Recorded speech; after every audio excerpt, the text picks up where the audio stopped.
Issue 23. In Mystic Cave, Sonic, Porker, and Tails are on the trail of Amy, who's gone missing. So as she once again being kidnapped, I thought this comic was where she was the most competent. Porker says that his device is picking up some strange readings here. Sonic tells him to cool it because nothing's gonna happen with him around. That's stupid since he should know that being Eggman's enemy makes him a disaster magnet. So he just pulled a genre-blind Bubsy, saying, what could possibly go wrong? Predictably, something bad happens right away as they get attacked by robots, and Sonic, probably since he knows he can make short work of robots, is more annoyed at the fact that he was wrong. Again. Johnny, who is attacking a robot, says that it's empty, and Sonic says his robot here doesn't have a prisoner either. Porker says his readings show them Amy's nearby. I guess he's tracking her DNA that he thought to get the minute that she joined the Freedom Fighters.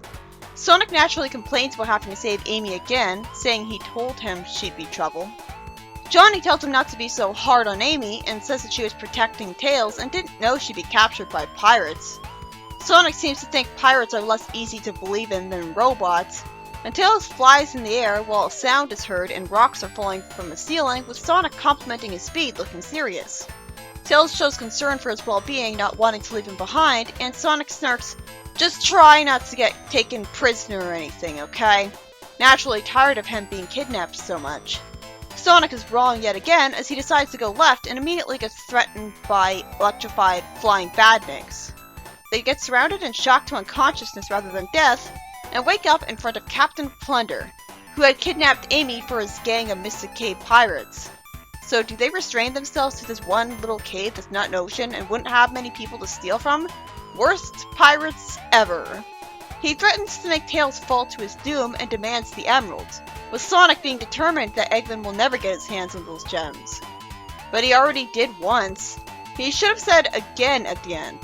And I think what he should have said was that either he thinks Captain Plunder is working for Eggman or would agree to sell the emeralds to Eggman, and thus Eggman might get his hands on those gems if you let Captain Plunder get them. Or if he doesn't think there's any risk of Eggman getting the gems from Captain Plunder, then he should just let Captain Plunder get them, and like maybe he wants the gems so that the heroes can take advantage of them, but then he should just say that. Since Sonic was too stupid to spin dash at the pirate and knock him over the edge while saying that, the pirate is able to kick Tails off the plank while saying that he's not on Eggman's side and he's sold the badniks. How would that get the badniks to obey him? I guess one of his pirates is a master reprogrammer. And for some reason Tails is screaming for help when he can fly. Oh good, Sonic says, "You can fly, you idiot!" Good audience surrogate there. He can't spin attack some guy because he's a ghost who Captain Plunder had killed, and the ghost says it was his own fault for taking an extra biscuit. Why are you admitting that it's your own fault instead of hating him and haunting him and making his life miserable? I guess that's the whole joke. Sonic attacks the pirate again and starts a fight, with Amy for some reason telling them both to stop fighting, saying that it's pointless because Sonic would never give up the emeralds. Then don't yell at Sonic too! He's saving your ass! And maybe if Porker had bothered to give her a weapon like a ray gun, she wouldn't have gotten into this situation.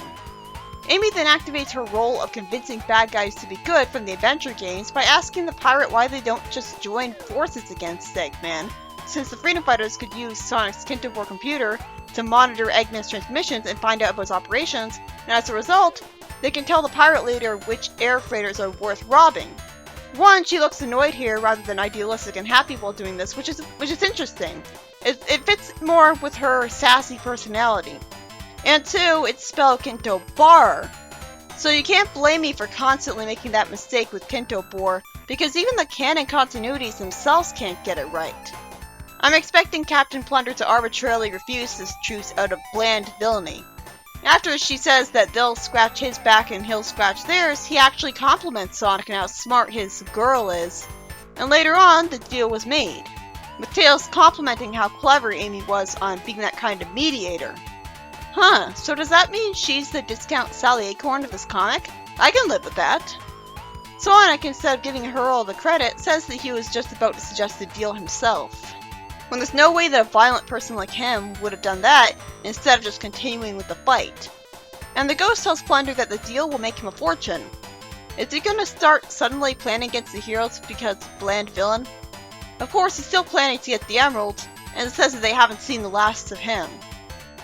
This issue is by Nigel Kitching, and it's about Amy after being kidnapped by a pirate using her mediator power from SA1 and 2 to convince the pirate leader Plunder to let them go, as he could use their ability to spy on his enemy Eggman to learn which air freighters are the best to rob. So, I guess Plunder is just a nickname, because who would name their kid Plunder unless they were pirates themselves?